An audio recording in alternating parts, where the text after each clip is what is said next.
মৎস্যকন্যা, মৎস্য কাপুরুষ।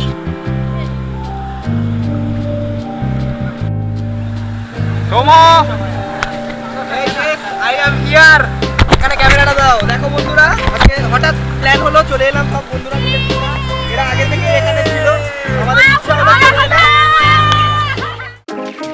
পেট্রোলে টান পড়েছে, তার সঙ্গে পকেটে, কিন্তু ঘোড়ার নেশা এখনো ফুল ট্যাঙ্ক।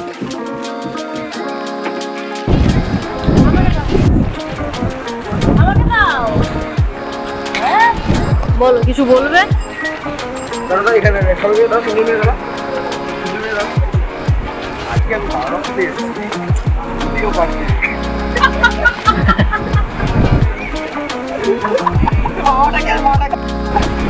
বাবা মা।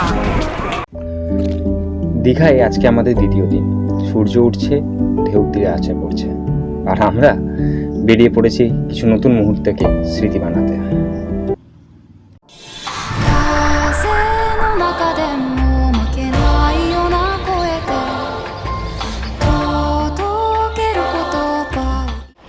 এই গরু তোর গলায় পরিয়ে দেবো, তোর নাকে পরিয়ে দেবো, হেভি লাগবে।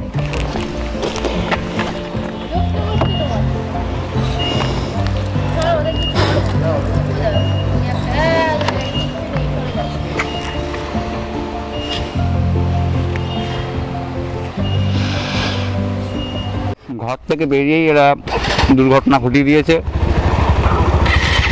আবার হাসছে। কাহার লেগেছে? ঠিক আছে, চলো।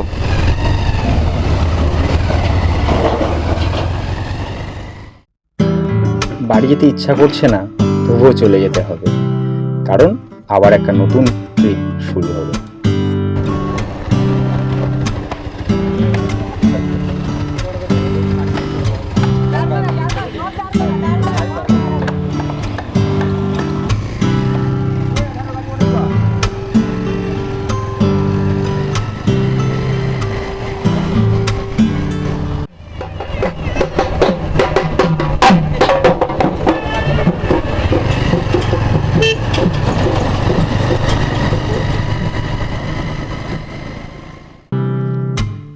এই রাস্তাটা আমাকে বারবার মুগ্ধ করে, কেন আমি বলে বোঝাতে পারবো না। আমার ডান দিকে সমুদ্র, বাঁ দিকে ভূভাগ, এই জিনিসটা আমি জাস্ট ফিল করি, বলে বোঝানোর ক্ষমতা আমার নেই। এটা হলো দীঘা থেকে মন্দারমণি যাওয়ার পথে একটা জায়গা, একটা স্ট্রেচ, প্রায় 1.5-2 কিলোমিটার। বাট আমার কাছে এটা একটা best stretch Digha two মন্দারমণির।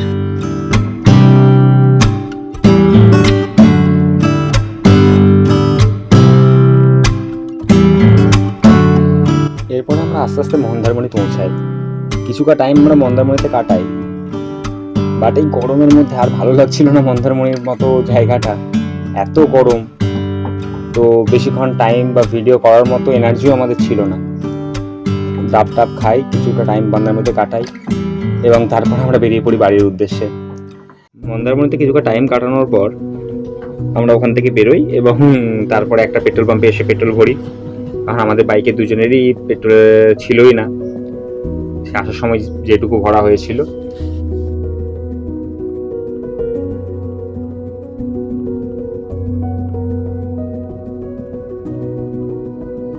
Petrol ভরার পর আমাদের শুরু হয়ে একটা লম্বা স্ট্রেচ, আমরা আর কোথাও দাঁড়াইনি।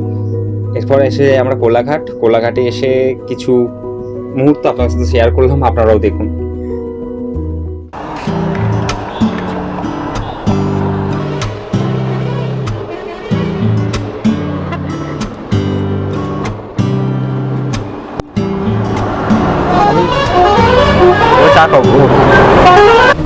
অলরেডি আমরা পৌঁছে গেলাম কোলাঘাট। এখন আমি কোলাঘাটের 3টে টাওয়ার অলরেডি দেখতে পাচ্ছি, 3টে না 4টে। এই যে ব্রিজটাতে ওঠার পর বেশ মজা লাগে, এখান থেকে দেখতেও বেশ ভালো লাগে।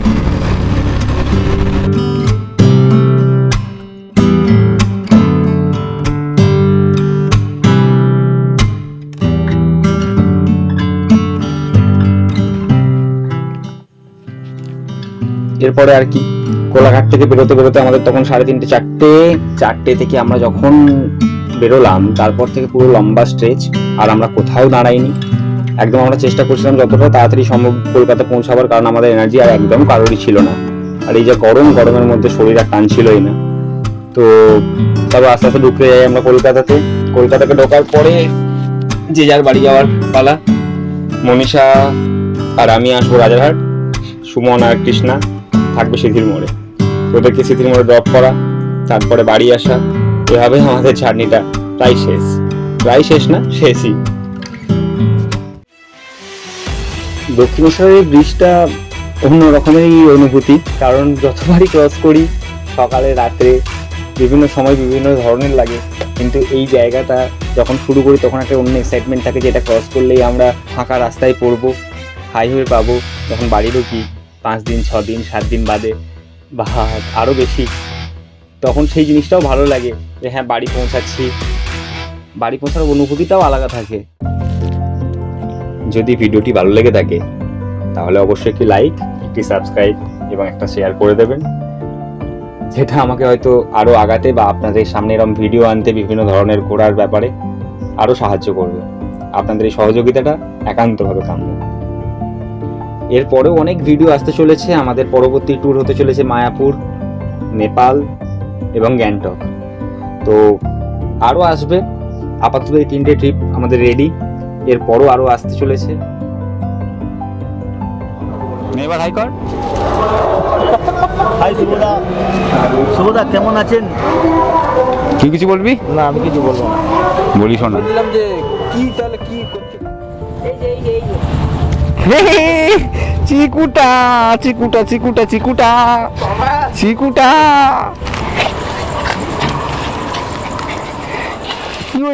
কি হয়েছে? ওরে বাবা, হয়েছে। আরে আছো